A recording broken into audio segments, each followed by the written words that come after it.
तुमचा आवाज एवढा फेमस आहे. एखाद्या वेळी तुम्ही निवेदन करायला, अँकरिंग करायला स्टेडियममध्ये प्रेझेंट नसाल, तर त्यावेळी लोकांच्या प्रतिक्रिया कशा असतात?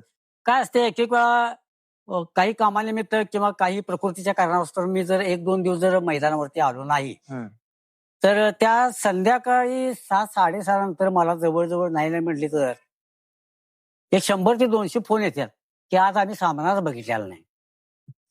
प्रणव कसा आहे माहितीये काय, मी काम करताना निष्पत्तीपणे काम केलेलं आहे. बरोबर. कसं आहे, मी कुणाचं म्हणजे हा माझा जवळचा, तो माझा जवळचा, हा माझा जवळचा असं मी कवाच केलेलं नाही. या जवळजवळ 14 ते 15 वर्षात सर्वजण मला सारखीच, सर्वांनाच तेवढाच मी आदर देतोय, सर्वांना बरोबर. तेवढाच मान देतोय. त्यामुळं कसं आहे, सर्वांच्या मध्ये मी एक माझं एक म्हणजे लाडका विजय साळुंखे ते एक नाव असं ओळखलं जातंय छत्रपती घराण्यांचं. आमच्या साळुंखे कुटुंबावर आत्ताचे जे शाहू महाराज आहेत, आदरणीय श्री शाहू छत्रपती महाराज, आदरणीय मालोजी राजे, आदरणीय मधुरी महाराजे यांचं तर एवढं मला पाठबळ आहे की कुठलाही शब्द माझा त्यांनी आतापर्यंत नाकारलेला नाही. आणि छत्रपती घराण्याच्या पाठबळामुळेच मी या शाहू श्रीमुच्या हिरवळीवर मी दिसतोय. बॉबकॅट प्रस्तुत ईशान एंटरप्राइजेसेस शुद्ध नैसर्गिक थालीपीठ, कोंबडी वडी पीठ आणि बेसन पीठ यांचा 30 वर्षाचा अखंड वारसा, अस्सल कोल्हापुरी चव. तर भावाविषयी हा टॉक विथ प्रणव या शो मध्ये आपलं सगळ्यांचं स्वागत आहे. कोल्हापूरमधील पहिला असा एक पॉडकास्ट करणारा युट्यूब चॅनल आहे की जे 10,000 सबस्क्रायबरचा टप्पा लवकरात लवकर पूर्ण करणार आहे. आणि हे सगळं तुमच्या प्रेमामुळे शक्य झालं आहे. तर तुम्ही चॅनल सबस्क्राईब केलं नसेल तर आजच सबस्क्राईब करा. दादा नमस्कार. नमस्ते. स्वागत आहे तुमचं भावाविषयी हा टॉक विथ प्रणव या शो मध्ये. तुम्हाला किती वर्ष झाली या फील्ड मध्ये काम करत? जवळजवळ मला आता 14 वर्ष या क्षेत्रामध्ये पूर्ण झालेली आहेत. तर किती सालापासून तुम्ही इथं आहे? मी 2007 सालापासून ऍक्च्युली मी निवेदक म्हणून काम करत होतो. पण खरं गॅम्बलर आणि खरं प्रोफेशनल 2010 सालापासून ते आता 2024 पर्यंत मी कंटिन्यू काम केलेलं आहे. तर आता मला सांगा, तुमचं बालपण तुमच्या शालेय आणि महाविद्यालयाच्या काळात कोल्हापूर फुटबॉलचा तुमच्यावर कसा प्रभाव पडला? कसं होतं, बालपणापासूनच मला क्रीडा क्षेत्राची भरपूर आवड. हॉकी, फुटबॉल, खो खो या क्षेत्रामध्ये मला प्रचंड आवड निर्माण होती. माझं शिक्षण जेमतेम आर्थिक परिस्थितीनुसार 10वी पर्यंत झालेलं आहे. शालेय जीवनामध्ये असताना मला फुटबॉल हा खेळ आवडायचा. मी प्रायव्हेट स्कूलकडून फुटबॉल सुद्धा खेळलेलो आहे. पण कालांतरानं काही माझ्या आर्थिक अडचणी असतील किंवा काही विशेष काय तर म्हणजे कारण असेल, त्यामुळे मला पुढं फुटबॉल क्षेत्रामध्ये मला माझं करिअर करता आलं नाही. पण फुटबॉलवरचं प्रेम माझं आढळ निर्माण झालेलं आहे. फुटबॉल हा खेळ माझा पूर्णपणे आवडता खेळ होता. त्यामुळे मी सातत्यानं कोल्हापूरच्या या शाहू स्टेडियमवर कायम मी फुटबॉलचे सामने पाहायला येत होतो. आणि तुमचा आवाज एवढा फेमस आहे, तर मला वाटते तुमचा आवाज एखाद्या वेळी तुम्ही निवेदन करायला, अँकरिंग करायला स्टेडियम मध्ये प्रेझेंट नसाल, तर त्यावेळी लोकांच्या प्रतिक्रिया कशा असतात? काय असते एक एक वेळा काही कामानिमित्त किंवा काही प्रकृतीच्या कारणास्तव मी जर 1-2 दिवस जर मैदानावरती आलो नाही, तर त्या संध्याकाळी 7-6:30 नंतर मला जवळजवळ नाही म्हटली तर एक 100 ते 200 फोन येतात की आज आम्ही सामनाच बघितलेला नाही. मध्यंतरच्या काळात असं होतं की मी 1-2-3 दिवस आजारी होतो. तर त्या आजारपणामध्ये मी ग्राउंडवर आलो नाही. पण कमीत कमी एक 100-125 क्रीडा प्रेक्षक माझ्या घरी येऊन तुम्ही काय पण करा, तुम्ही नुसतं खुर्चीतून बसा, आम्ही तुम्हाला नेण्याची व्यवस्था करतो आणि तुम्ही फक्त माईकवर तुमचा आवाज फक्त टाका. या दृष्टिकोनातून एक सगळ्याच संस्थेमध्ये, सगळ्याच तालीम संस्थेमध्ये, सगळ्या संघामध्ये, क्रीडा प्रेक्षकांच्या मध्ये, पै पाहुण्यांच्या मध्ये एक फुटबॉल निवेदक म्हणून माझं एक विशेष अशी ओळख निर्माण झालेली आहे. आणि मला लोकांना आवर्जून सांगायला हवेल, तर कोल्हापूर फुटबॉल नाही तर कोल्हापूरच्या बाहेर देखील यांना बोलवलं जाते फुटबॉलच्या स्पर्धेसाठी अँकरिंग करायला. बरोबर. तर ते किस्से सांगा, कुठे कुठे कुठे तुम्ही जाताय? गडिंग्लज, बेळगाव, पुणे या ठिकाणी सुद्धा गेलेलो आणि तिथं आपल्याला अतिशय मानाचं स्थान दिलेलं आहे. की विजय साळुंखे तिला ओळख सांगायची, त्या गडिंग्लजच्या पण प्रेक्षकांना म्हणजे सांगण्याची, विजयची ओळख पण सांगायची गरज नाही. विजयचा आवाज ऐकल्यानंतर विजय साळुंखे निवेदक म्हणून आलेले आहेत. टाळ्यांचा कडकडाट, माझा आवाज फर्स्ट आणि सेकंड कॉल म्हटल्यानंतर विजयच्या आवाजावरतीच प्रेक्षकांच्या टाळ्यांचा कडकडाट होते. नाही, ही गोष्ट मी पण अनुभवल्या. कारण मी पण आधी एक प्रेक्षक म्हणून स्टेडियम वरती मॅच बघायला यायचो. पण माझे पण वर्ल्ड रेकॉर्ड झाल्यानंतर मला आता रिसेंटलीच आपल्या स्टेडियम मध्ये परफॉर्म करायचा चान्स मिळाला. ज्यावेळी तुम्ही माझं नाव पुकारलं की असं असं वर्ल्ड रेकॉर्ड केला आणि ह्याला आता परफॉर्मन्स करणार, माझ्या अंगावर काटा आला. बरोबर आहे. मला एवढं भारी वाटलं की आजपर्यंत या व्यक्तीचा आवाज मी कोल्हापूरच्या फुटबॉल तालमीसाठी ऐकलाय, पण आज माझं नाव या व्यक्तीच्या तोंडातून निघते म्हटल्यावरती मला पण लय भारी वाटले. प्रणव, कसं आहे माहितीये काय, मी काम करताना निष्पत्तीपणे काम केलेलं आहे. बरोबर. कसं आहे, मी कुणाचं म्हणजे हा माझा जवळचा, तो माझा जवळचा, हा माझा जवळचा असं मी कवाच केलेलं नाही. या जवळजवळ 14 ते 15 वर्षात सर्वजण मला सारखीच, सर्वांनाच तेवढाच मी आदर देतोय, सर्वांना बरोबर. तेवढाच मान देतोय. त्यामुळं कसं आहे, सर्वांच्या मध्ये मी एक माझं एक म्हणजे लाडका विजय साळुंखे हा. एक नाव असं ओळखलं जातंय. आलं का लक्षात? तर दादा मला असं समजले की तुमचे जे आजोबा होते छत्रपती राजाराम महाराजांच्या काळात पण फुटबॉल खेळायचे, तर त्यावेळेच्या आठवणी सांगा की. आमचे आजोबा मला सांगायचे, आमचे आजोबा वयाच्या 92 वर्षापर्यंत त्यांना कुठली शुगर, बीपी, डायबिटीज कुठली गोळी वगैरे नव्हती. हा. वयाच्या 92 वर्षीपर्यंत ते जगले. हम्म. तर ते आम्हाला राजाराम महाराजांच्या काळातले आठवणी सांगायचे. त्यावेळी बिगर बुटेड ते खेळायचे. अरे बापरे. वैशिष्ट्य प्रणव तुम्हाला सांगायचं म्हणजे, आमचे आजोबांच्या खेळाला राजाराम महाराजांनी आकर्षित होऊन राजाराम महाराजांनी त्यांना जिल्हा परिषदेमध्ये नोकरी दिली. आमच्या आजोबांनी 28 वर्षे नोकरी केली आणि 35 वर्षे पेन्शन घेतली. अरे बापरे. त्या काळचा फुटबॉल, त्यावेळी 12 इमाम, छत्रपती टीम, एक 4-5 टीमा होत्या. तर त्या काळात जे आमच्या आजोबांच्याकडे आता जे फोटो आहेत किंवा जे त्या काळचे चषक आहेत ते पूर्णपणे चांदीचे आहेत. हो काय. पूर्णपणे आता चांदीचे. बघायला मिळतील त्या आहेत. बघायला आता मिळणार नाहीत, कारण कसं आहे, ते आता सगळं बघायला लागणार ते. ओके ओके, असू दे. आणि असेल तर मी व्हॉट्सअपवरून पाठवतो. हा. व महाराजांच्या काळात महाराजांना अतिशय लाडके आमचे आजोबा असायचे. महाराजांना आमचे पंजोबा हे शाहू महाराजांची सवळकरी, आम्हाला सवळकरी म्हणतात. हा. आणि आमच्या पंजोबांना शाहू महाराजांनी, राजश्री शाहू महाराजांनी बावड्यामध्ये एका डागाला 16 एकर जमीन दिली. अरे आमच्या बाप. पंजोबांना 5 मुलं. मग आता आमच्या आजोबांना 4 एकर जमीन वाटून आली. त्या 4 एकरामध्ये आमच्या आजोबांना 5 मुलं, प्रत्येकाला 16-16 गुंठ आणि घरं अशी वाटून आलेली आहेत. तेव्हा छत्रपती घराण्यांचं आमच्या साळुंखे कुटुंबावर आत्ताचे जे शाहू महाराज आहेत, आदरणीय श्री शाहू छत्रपती महाराज, हा. आदरणीय मालोजी राजे, आदरणीय मधुरिमा राजे, यांचं तर एवढं मला पाठबळ आहे की कुठलाही शब्द माझा त्यांनी आतापर्यंत नाकारलेला नाही. आणि छत्रपती घराण्याच्या पाठबळामुळेच मी या शाहू स्टेडियमच्या हिरवळीवर मी दिसतोय. म्हणजे तुमच्या आजोबांच्या पासून छत्रपती आजोबांच्या- घराण्याचं तुम्हाला तुमच्या इथं पंजोबांच्या संबंध- पासून आजोबापर्यंत हा. आणि आजोबांच्या पासून नातवापर्यंत हा. हे छत्रपती घराण्याचं पाठबळ जे आमच्या साळुंखे कुटुंबाला आणि विशेष करून विजय साळुंखेला जे मिळाले ते आयुष्यात म्हणजे न विसरण्यासारखी गोष्ट आहे. आलं का लक्षात? मी निवेदन करायच्या अगोदर मी कोपरा सभावरती मी राजकीय क्षेत्रांच्या प्रास्ताविक करत होतो. हा. आणि कालांतरानं मी इथं मॅचेस बघायला येत होतो. ते माजी स्टँडिंग कमिटीचे चेअरमन संभाजी जाधव, KSSचे आता सचिव, फुटबॉल सचिव राजेंद्र दळवी सर यांनी पहिल्यांदा मला संधी दिली. हा. मला निवेदकाची संधी दिली. कारण सुरुवातीला एवढं पब्लिक बघितल्यानंतर मला काही त्यात धाडस निर्माण झालं नाही. बरोबर. पण कालांतरानं मला दळवी सरांनी, गोकुळचे चेअरमन, माजी चेअरमन अरुण बरोबर. नरके साहेबांनी हा. मला माझ्या निवेदनामध्ये काय करावं, कुठल्या पोस्टला बोलावं, कसं बोलावं, त्यामध्ये सूचना कशा देऊन मला तयार केलं. बरोबर. आणि आता मी परिपक्व झालेला आहे, मला काही सांगायची गरज नाही. माझ्या हातात कागद आला की त्याच ग्रुपमध्ये मी जवळजवळ 2 ते 2.5 तास त्या एकाग्रतामध्ये मी असतोय.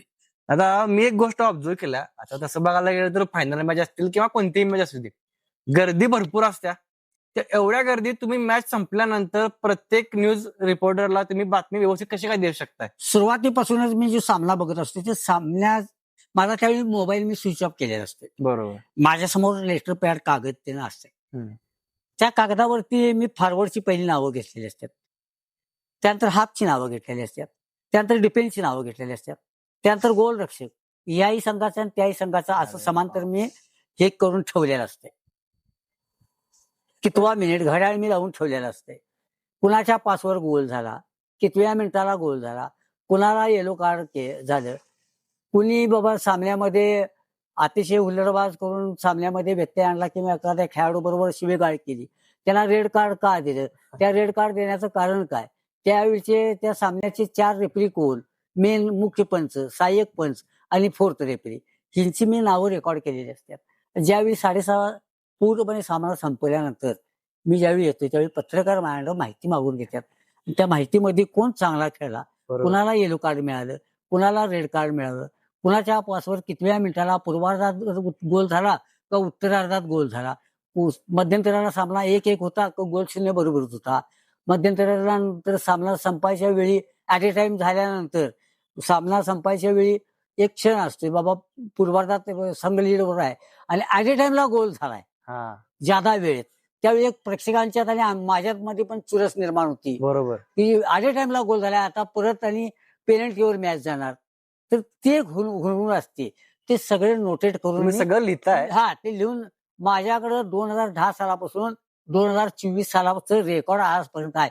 आज जरी माझ्याकडे 2010 सालापासून 2024 सालापर्यंत माझ्याकडे जर रेकॉर्ड मागितलं तर ते रेकॉर्ड मी तुम्हाला सांगू शकतो. जे कॉम्प्युटर वरती पण एवढा माझ्याकडे कागदपत्र रेकॉर्ड आहे, सगळं लेखी आहे. माझ्याकडे कागदपत्र रेकॉर्ड आहे, कागदपत्र रेकॉर्ड आहे माझ्याकडे. कारण कसं होते मॅच बघत असताना कसं तुम्हाला पण मॅच कडे लक्ष द्यायचं असते, त्यात तुम्हाला लिहायचं पण असते. ह्या दोन्ही गोष्टीचं खरोखर म्हणजे कौतुक आश्चर्यकारक. मी प्रणव काय करतोय, माझे जवळजवळ कोल्हापूर सोडल्यानंतर कराड, सातारा, पुणे, बेळगाव, कोल्हापूर, मी त्याला माहित असते सामना बाबा 4:05 चालू झाला, तर हाफ टाइम 40 मिनिटाची आहे, तर 4:55 मी फोन माझा चालू करतोय. 4:55 ऑर्गनायझर असतील, कुठल्या पण टुर्नामेंट असतील, माझ्या टेबलवरती बिसलेरी पाण्याची बाटली आणि चहाचा कप आलेला असते, त्यावेळी मी फोन चालू करते. त्यावेळी अक्षरशः विजेता आता स्कोर काय, हाफ टाइम झाले आहे, असे जवळ ते मी फोन रिसिव्ह करतोय. त्याला माहित असते माझा फोन चालू झाला की आता हाफ टाइम तिथे झालेले असते. हाफ टाइम 20 मिनिटाची असते. मी कुणालाही दुजाभाव न करत प्रत्येकाला मी विस्तृत माहिती देत असतोय. त्यामुळं त्यांना एक समाधान वाटत असते. मी जरी हा सामना बघितलेला नाही तरी मला माहिती मिळाली आणि त्यांचा जो ग्रुप आहे त्यावेळी ते फॉरवर्ड करत असतात की आता हाफ टाइमला 1-0 बाबा खंडोबा आघाडीवर आहे, शिवाजी आघाडीवर आहे, पेटीम आघाडीवर आहे, अमुक संघ आघाडीवर आहे. हाफ नंतर मग ज्यावेळी हा 5:20 नंतर चालू झाल्यानंतर 6:05 मी परत फोन चालू करतोय. 6:05 नंतर त्यांना माहिती दिल्यानंतर 6:15 मी वरती मी पत्रकाराला माहिती देतो. म्हणजे आम्ही पेपरमध्ये जी माहिती वाचत असते वाचायला सोपं वाटते, पण ह्याच्या पाठीमागे एवढे कष्ट आहेत ते आज समजलं. नाही कष्ट आहेत, ते फार मोठे कष्ट आहेत. आणि कसं होतं एखाद्याचं नाव जरी चुकलं तर त्याचं इम्प्रेशन पण चुकीचं पडते. तेच आहे ना, म्हणून डोळ्यात तेल घालून खेळाडूने मारलेला गोल तो क्षण, कुणी गोल कोण पण मारली पण पास देणाऱ्या खेळाडूचं श्रेय मोठा असतं. गोल मला मारायला सोप्या हो, तिथं कोण नसते ना, पण पास कुठनं दिलाय, काय दिलाय, पास दिलाय याचं नाव सुद्धा तिथं. मला वाटतं तुम्हाला जर्सी क्रमांकावरून प्लेअरची ओळख असेल. फक्त ज्यावेळी लीग चालू होते त्यावेळी एक आठवडाभर मला जरा जमले होते, पण कसं होतंय सेट ओव्हर का, तर काही खेळाडू संघ सोडून इतर संघामध्ये जॉईन झालेले असतात. त्यावेळी काही खेळाडूंनी जर्सी क्रमांक बदलले असतात. त्यामुळे 2-3 सामने होतोपर्यंत ते जर्सी क्रमांक अटॅच होतोपर्यंत त्यावेळी जरासं फक्त अॅक्युरेट बघायला लागते आणि ते अॅक्युरेट मी माहिती करून घेतलेले असते. जास्तीत जास्त 3 मॅच झाल्यानंतर मला काही सांगायला लागत नाही. गोल मारले की त्या जर्सी क्रमांकाने मला 2 मिनिटात मी सांगू शकतो. जर्सी क्रमांकावर प्लेअरची ओळख पण सर आणि खेळाडूंच्यात सुद्धा विजय साळोखे हे नाव अतिशय आदराने घेतले जाते. लहान मुलग्याला पण लहान मुलाला पण माहित आहे, लहान मुलांना पण माहित आहे, महिला वर्गाला पण माहित, सगळ्यांना महिला वर्गाला पण माहित आहे. एक ब्रेक टाइम करूया आपण पाणी. तर हे आहे ईशान शुद्ध नैसर्गिक पीठ. तुमच्या या शो कडून हे तुम्हाला छोटस आमच्याकडून गिफ्ट आहे. थँक्यू. हे तुम्ही खावा, टेस्ट करा, कसं वाटतं आम्हाला नक्की कळवा. कळवतो. दादा, तुमच्या वेळेचा फुटबॉल आणि आत्ताचा फुटबॉल यामध्ये किती फरक आहे आणि किती बदल झालाय? आत्ताचा फुटबॉलच्या अगोदर प्रॅक्टिस शिवाजी, बालगोपाल, बारा इमाम अशा मोठमोठे नामांकित संघ, विशेष शिवाजी प्रॅक्टिस, पाठाकडील, हे असे खेळाडू होते की अक्षरशः 2-2, 3-3 महिने ते अक्षरशः पावसामध्ये सराव करत होते. त्यावेळी मोठी ईर्ष्या असायची, पण खिलाडी वृत्ती असायची. जरी कुठला पण जरी संघ जिंकला तरी सामना संपल्यानंतर दोन्ही खेळाडू एकत्र मैदानात थोडा वेळ बसायचे, गप्पा मारायचे आणि मग जायचे. त्या मिरजकर तिथीला सुगंधा नावाचं एक कोल्ड्रिंक हाऊस आहे, माहितीये. तिथं 2 संघ जायचे. तिथं सोडा, लिंबू सोडा ते त्या काळातल्या खेळाडूंना मध्यंतराला लिंबूच मिळायचे त्या अरे काळात. बापरे, म्हणजे नुसता एनर्जी ड्रिंक वगैरे या का energy भानगड वगैरे नाही? काय नाही, एकमेकाचे बूट ते मागून घ्यायचे. जरी तू परका टीमचा असेल, बाबा माझी बरं, उद्या बरं. मॅच आहे, मला जरा बूट घालायची, त्यावेळी एक एकच किट असायचं. ते आदल्या दिवशी धुवायचं, उद्या मॅच असेल की उद्या घालून ग्राउंडवर यायचं. त्यावेळी ईर्ष्या असायची. आणि त्यावेळीचं पब्लिक कसं असायचं, अगदी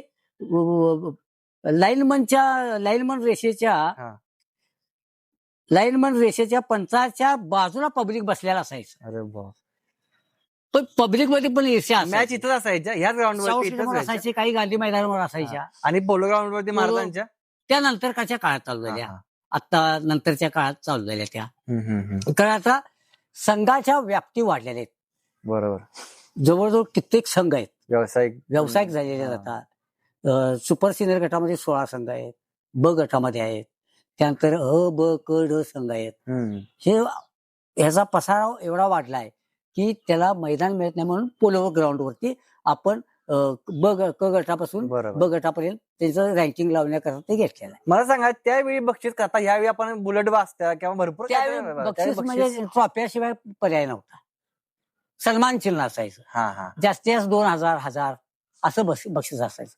आता व्याप्ती वाढलेली आहे, हा व्यावसायिक झालेला आहे आणि खेळाडूंना पण चांगले पैसे मिळायला लागलेले आहेत की जेणेकरून 1,00,000, 1,50,000, 75,000, 2,00,000 त्याच्या परफॉर्मन्स, त्याचा खेळ बघून चढाओढ निर्माण व्हायला लागली आता की तू आमच्याकडनं खेळ, तुला एवढं देतो, तुला नोकरीचं हे करतो, करिअर देतो. अशा पद्धतीचा आता वेगवान फुटबॉल संघ स्थापना व्हायला लागलेले आहेत आणि त्या खेळाडूंना पण चांगले पैसे मिळाले. त्या खेळाडूंना फ्रीजच्या वस्तू, टीव्ही, अगदी गोल्ड पर्यंत अशा सुद्धा बक्षीस आता चालू झालेली आहेत. आत्ताचा फुटबॉल कसा आहे, आत्ताची ईर्ष्या अतिशय मोठ्या प्रमाणात आहे. आता तसं बघायला गेलं तर कोल्हापूर फुटबॉलमध्ये मॅचेस सुरू असताना मध्यंतरी हुलडबाजी पण जास्त होत असतात. तर प्रेक्षकांना तुम्ही काय सांगाल? तेच मी प्रेक्षकांना एवढी विनंती, कळकळीची विनंती करू शकतो. मी माईकवर सांगून शांत राहा, मी किती वेळ सांगणार? बरोबर. सगळे जेवढे क्रीडा प्रेक्षक आहेत ते सगळे माझे गुरु आहेत. कारण जो क्रीडा प्रेक्षक येतो त्यांना फुटबॉलची आवड आहे आणि त्यांच्याकरताच मी निवेदक म्हणून काम करतो. मी प्रेक्षकांना एक कळकळीची विनंती करतो की कुठल्याही संघानं गोल मारून दे, त्याचं कुठलाही तुम्ही समर्थक असा, 16 संघातलं कुठला पण समर्थक असेल, त्या चढाओढीला तुम्ही त्या गोल मारणाऱ्या खेळाडूला सर्व जेवढे कोल्हापुरातले जेवढे क्रीडा प्रेक्षक मैदानामध्ये आहेत तिने टाळ्यांच्या गजरामध्ये त्याचं स्वागत करा. गोल फेडला त्याचा सुद्धा तुम्ही टाळ्यांच्या गजरामध्ये स्वागत करा. खिलाडी वृत्ती, मॅच संपल्यानंतर एकमेक समर्थक एकत्र या, एकमेक समर्थकांना गुलाबाची फुलं द्या. आमचा संघ जिंकला, पुढच्या सामन्यासाठी तुम्ही हार्दिक शुभेच्छा द्या. माझा संघ हरला तर तुम्ही काय चुकलं काय नाही त्या पुढच्या स्पर्धेकरता त्याही समर्थकांनी हरलेल्या संघाला शुभेच्छा द्या, पुढच्या सामन्याकरता तुम्हाला शुभेच्छा म्हणून. यातून कुठेतरी गोडी निर्माण होईल आणि जेणेकरून कोल्हापूरचा फुटबॉल हा कोल्हापूरच्या फुटबॉलसाठी मर्यादित राहता महाराष्ट्रात नव्हे तर कोल्हापूरचं नाव हे भारतात होईल, हे माझं सांगणं या सर्व संघांना, सर्व क्रीडा प्रेक्षकांना ही माझी विनंती राहील. नाही, अगदी बरोबर तुम्ही बोलला. कारण कसं झालं होतं, एवढं आपली ओळख कोल्हापूरची फुटबॉलमुळे पूर्ण जगभरात आहे.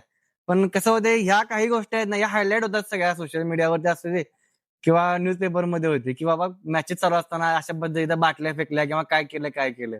तेच प्रेक्षकांना कळायला हा. पाहिजे. आणि याच्यामुळे प्रॉब्लेम काय होते की ज्यांना फुटबॉलमध्ये करिअर करायचं, पालक मुलांना फुटबॉलमध्ये करिअर करण्यासाठी थांबवू पण शकतात की बाबा असं होतंय त्यामुळे. त्यामुळं मध्यंतरच्या काळात प्रेक्षकांची संख्या सुद्धा रोडावली होती.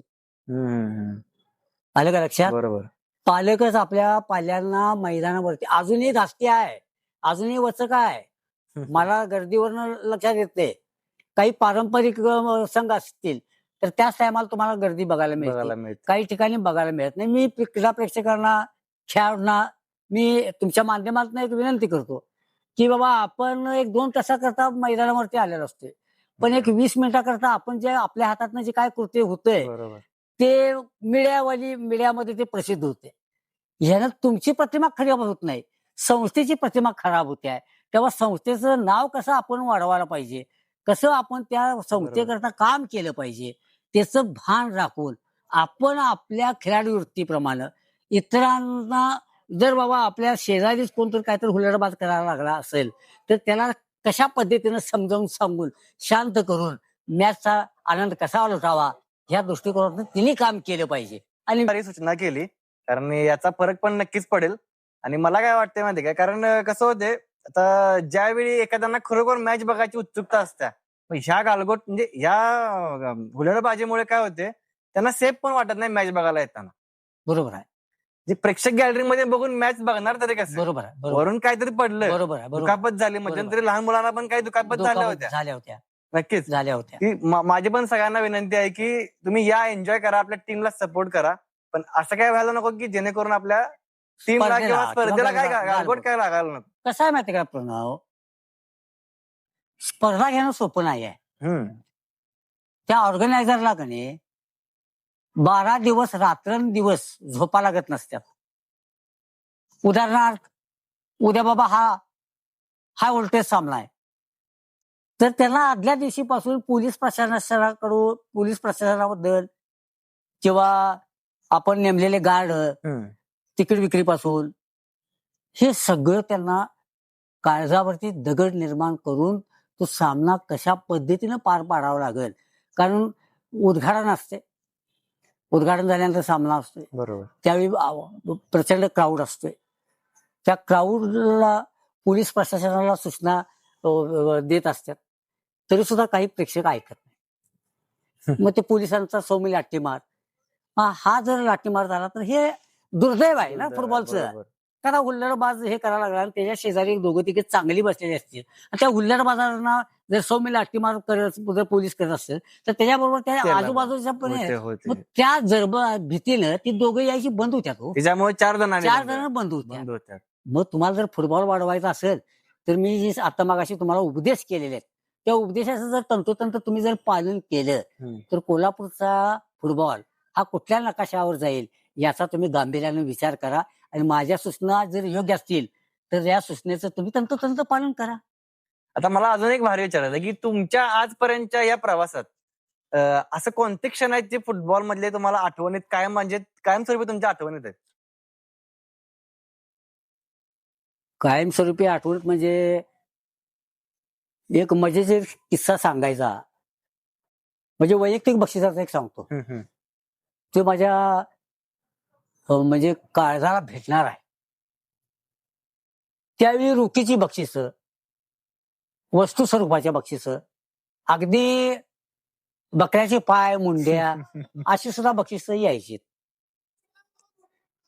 मी एक प्रणव असा एक किस्सा सांगतो. 2 संघाचे अंतिम, मी नावं घेत नाही, असं देखील 2 संघाचे अंतिम सामना इथं चालू होता आणि त्यावेळी मी अंतिम सामन्याचं त्यावेळीची टुर्नामेंट होती महासंग्राम. आणि महासंग्रामच्या वेळी मी या झाडाकडनं इथं स्टेज केलं आणि मी अँकरिंग इथनं करत होतो. 2 दिग्गज संघ होते. तर एक व्यक्ती आली आणि त्या व्यक्तीनं मला अमुक अमुक संघाकडून पहिला गोल मारणाऱ्या खेळाडूस अर्ध्या तोळ्या सोन्याची चेन. अरे बापरे. पण माझं कसं टेक्निकल होतं, अगोदर बक्षीस जमा करून घेतल्यानंतर मी पॅडवर गेल्यानंतर अगोदर बक्षीस जमा, बरोबर, आणि मग मी ते Announcement. ज्या अनाउन्समेंट करतो हम्म. मग मी जाहीर केलं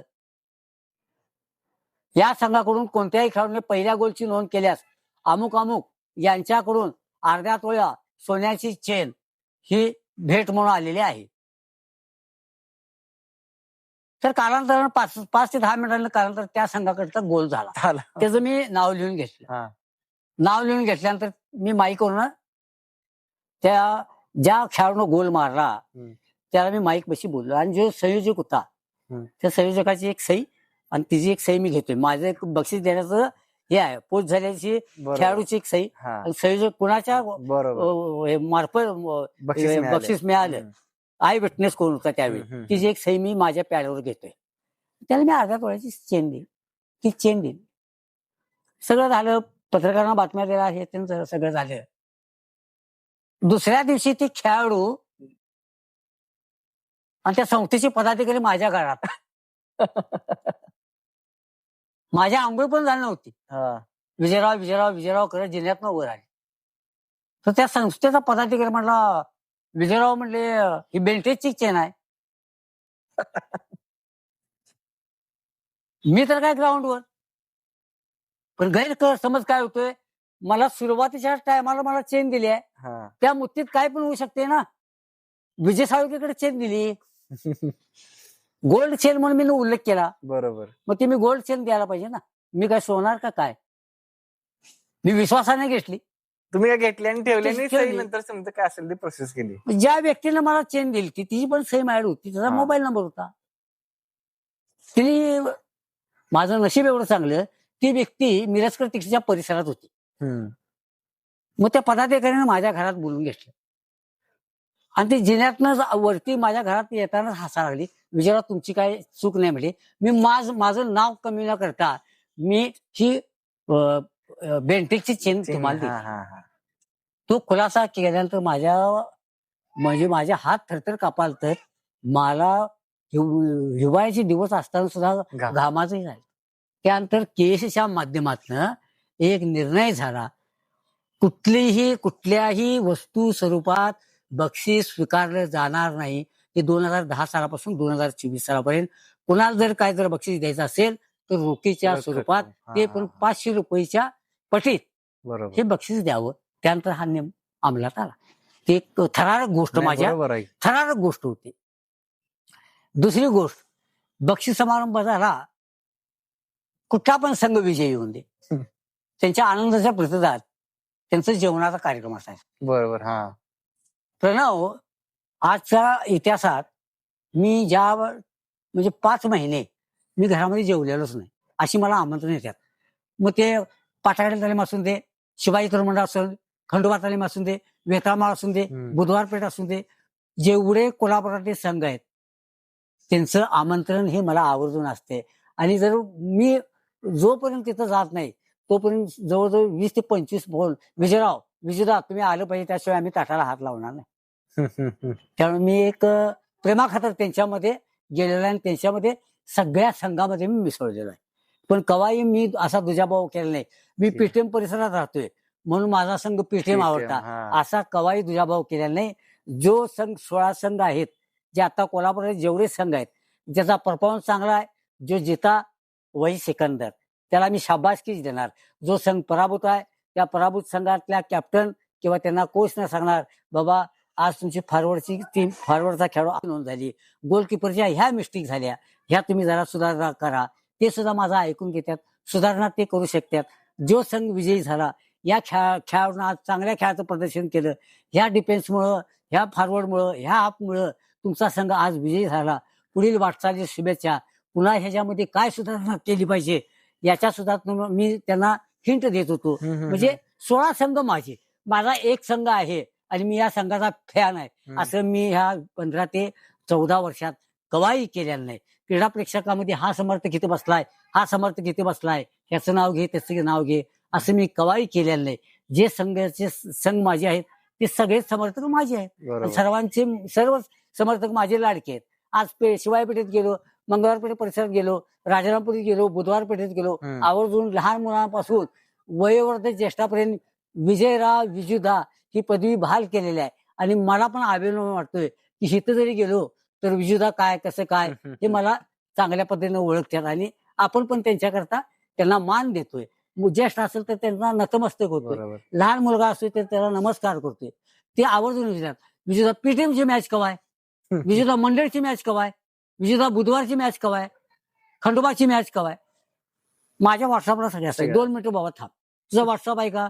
तिथल्या तर त्याला व्हॉट्सअप करते. त्याला त्याच्या चेहऱ्यावरच जे समाधान बघून मला जे आनंद मिळतोय ते मला आजपर्यंत आनंद कवा मिळालेला नाही. मला एक सांगा, आता छत्रपती शाहू महाराज असतील किंवा त्यांचं संपूर्ण घराणं जेव्हा तुम्ही भेटताय किंवा त्यांचा सपोर्ट तुम्हाला कशा पद्धतीने असते, किंवा त्यांचं बोलणं काय होत असतं त्यांच्यासोबत? आदरणीय श्री शाहू छत्रपती महाराज, हम्म.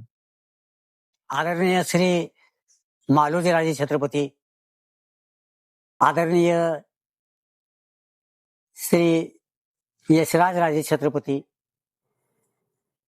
आदरणीय श्री संभाजीराजे छत्रपती, आदरणीय संयुक्ता राजे छत्रपती, केएसएसचे जनरल सेक्रेटरी माणिकराव मंडलिक यांच्या माध्यमातून, केएसएसचे जनरल सेक्रेटरी फुटबॉलचे राजेंद्र दळवी सर, प्राध्यापक अमर सासणे सर, नितीन जाधव, आपले केएसएसचे आता सर्व फुटबॉलचे बघतात ते अमर पवार सर, श्रीपाद मुळे सर यांच्या माध्यमातून मी ज्यावेळी ग्राउंडवर असते त्यावेळी मला अगोदर एक 5 मिनिटं कळतंय की महाराज वाड्यावरनं बाहेर पडले, छत्रपती घरानं बाहेर पडले.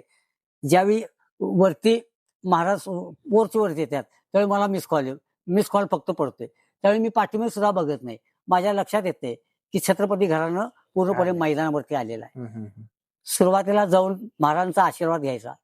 महाराज अगदी नम्रपणे कसं काय चाललंय आज प्रणव एवढं म्हणजे महाराजांचं तर प्रेम आहेच, पण आज तागायत मी जवळजवळ 14 ते 15 वर्ष मी ज्यावेळी बाबांना फोन केलाय म्हणजे मारुती राजांना, आजपर्यंत बाबांनी मला रिकामा हाताने पाठवलेलं नाही. बाबांचं मला फार मोठं आर्थिक पाठबळ आहे. बाबा माझा कवा फोन उचलत नाहीत.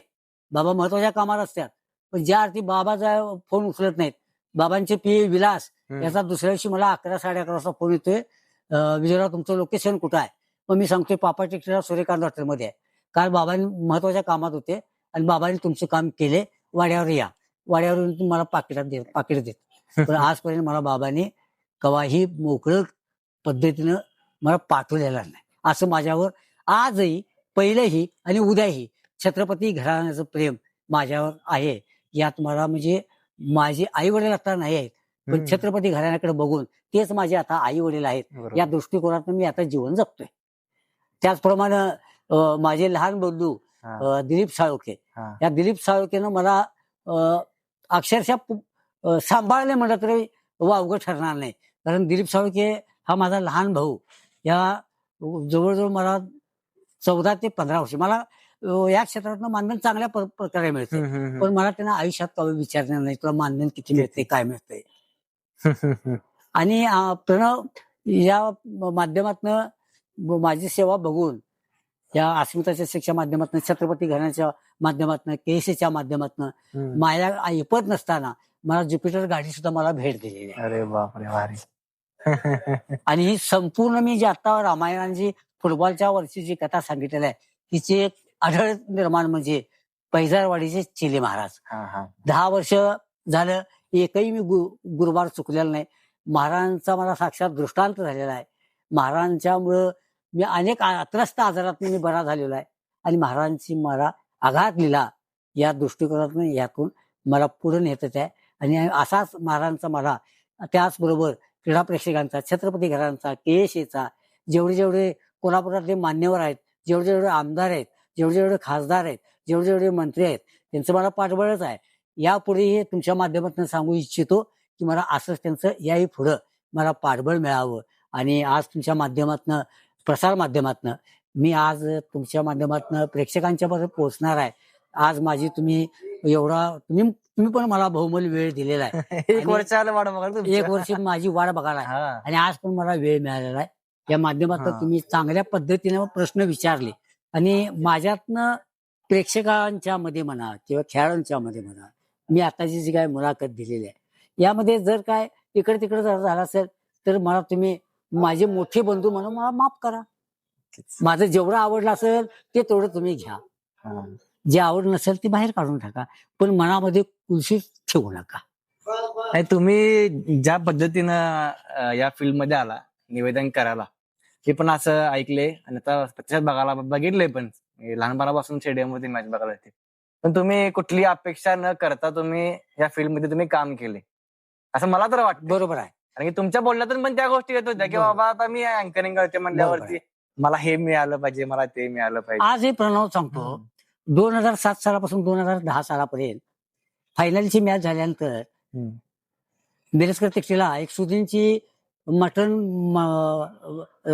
मटणाची गाडी आहे. तर ते नियोजन काय ऑर्गनायझर काय करायचे, मला तिथं एक ताट सांगायचे, मी 12 दिवस काम करायचा आणि जेवायचा आणि जायचं. पण कालांतरानं मारुतीराजांनी मला मानधन देण्याची प्रथा केएससीच्या माध्यमातून सुरू झाली.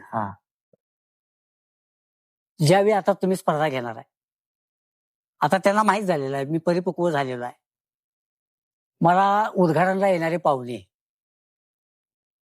आणि ऑर्गनायझर कमिटी, मी त्यांच्याकडे कुठलीही अपेक्षा करत नाही. मला बाबा एवढंच द्या तेवढंच द्या. पण ज्यावेळी अंतिम सामना होतोय त्यावेळी माझ्या अपेक्षेपेक्षा मला जास्त मानधन ते आतापर्यंत येतात. त्यामुळं आणि रोजच्या रोज जे उद्घाटनाला पाहुणे येतात त्यांचे तर मला जे खिशामध्ये पैसे असतात ते अगणित असतात. पण मला माझी जी अपेक्षा असते, बाबा मला या टुर्नामेंटला बक्षीस बाबा 2 लाख रुपये आहे, मला बाबा एवढं मानधन मिळावं, पण त्या अपेक्षेपेक्षा मला जास्त मानधन मिळते. त्यावेळी मी आज तागायत तुम्ही मला एक रेकॉर्ड हे देताय की पत्र देताय, अमुक अमुक तारखेपासून अमुक तारखेपर्यंत आपली स्पर्धा आहेत, या स्पर्धेकरता आपण निवेदक म्हणून काम करा. जे नियमाप्रमाणे आपलं मानधन आहे ते आम्ही आमच्या कमिटी आपल्यास दिल्यास बांधलेलं आहे. ते पत्र फक्त घेतो मी, त्यांना शेवटपर्यंत मानधन विचारत नाही.